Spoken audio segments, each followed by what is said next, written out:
Tough game. Uh, Got to tip your hat to South Florida. They came back and came in our building and got a tough win. Just had a eerie feeling before the game that they were just hungry. That veteran group was just hungry to come in and do whatever it took. And we didn't get it done. Got into foul trouble in the first half. That kind of started our little downfall as a team. We went in the half up 3, but just really never got a rhythm with guys in foul trouble and guys not being able to play aggressively. And it was an ugly game all around for us. Free throws, missed threes, getting out rebounded. Just a total embarrassment today. Coach, you have any update on Lance or Precious? I do not. I don't have an update on Lance nor Precious right now.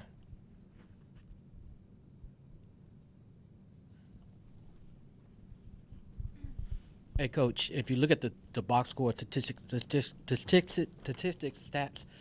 it doesn't look bad, but like you said, the rhythm, what do you think you were not able to get in the rhythm? Was it the foul call? Was it just the energy? Or why were you not able to get in that rhythm today? I think it started off with energy, and then we got into foul trouble. They had Damian, Boogie, Precious, and Lester all in foul trouble in the first half. And that's tough when we're already down so many men. And we held it together, though, to go into halftime up 3, but we just never could get over the hump in the second half. You can just feel when a team gets confidence. And then LaQuincy Rideau was playing really well. And then David Collins was playing well. He wasn't shooting the ball great, but he was getting to the free throw line and scoring, and we just could never get out of that rut. And then our Achilles heel, the one-on-one defense, at the end of the game, man, we weren't able to get any stops. Tie game, they get 2 one-on-one buckets. I mean, that's where you have to grow. Penny, you mentioned the eerie feeling before the game. Just with these every game, it seems like there's a new injury or something what is the feeling when you survey what you've had to go through during this year that was supposed to be totally different? It was supposed to be totally different, and the one thing that you can't judge is injuries. And with DJ already being out, Malcolm had to sit out today, which is a huge blow. And then Lance and Precious going out in crunch time with enough time to still win the game, and we had to go small ball. I mean, we're doing whatever it takes to try to fight our way out of it. And we just got to keep fighting. Whoever we have to show up with going to Cincinnati, because we don't know who's going to be ready to play. It's already a short roster, and then have all these injuries, man. It's pretty tough.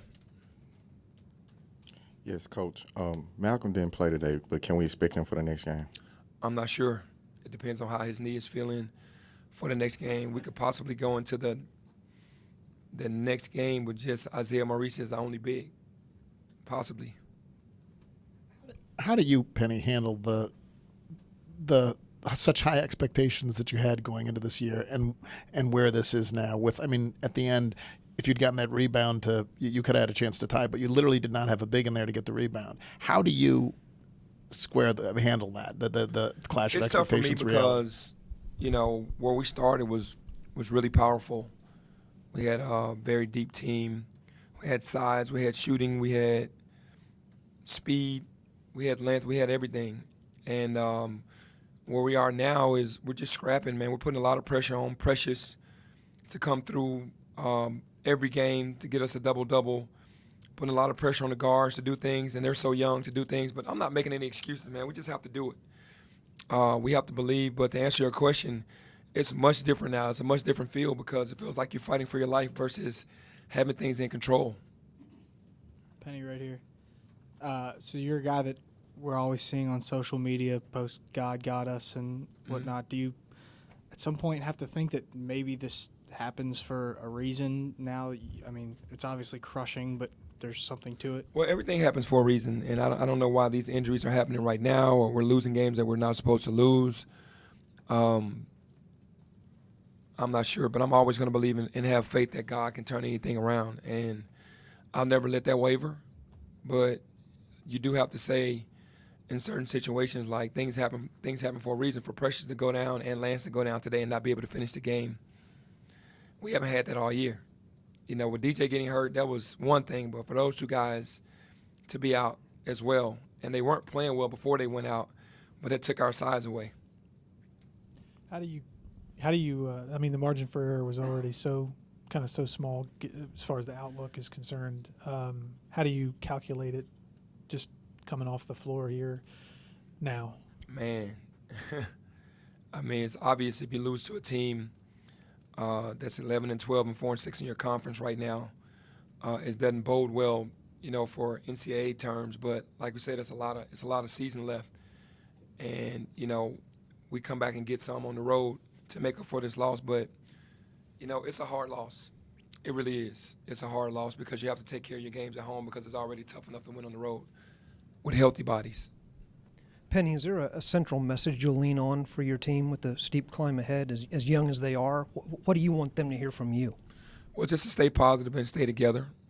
You know, we're going to keep fighting, man, because that's what our culture is. We're family, and we're going to keep fighting. We're going to stay together. That's all we can do. Right now it's tough, but it's not impossible.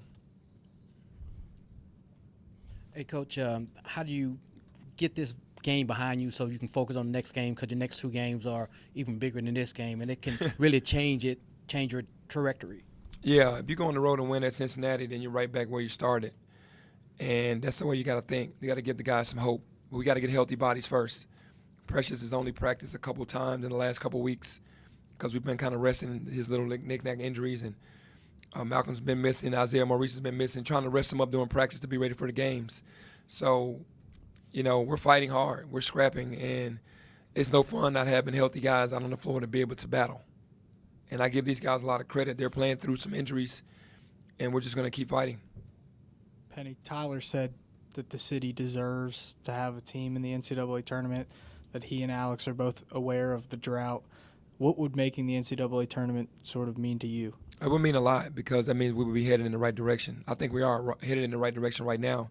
There's some unfortunate things happened to us this year, but it would mean a lot to me to make it to the NCAA tournament for the city. Time for one more. That's it. Thank you. Thank you.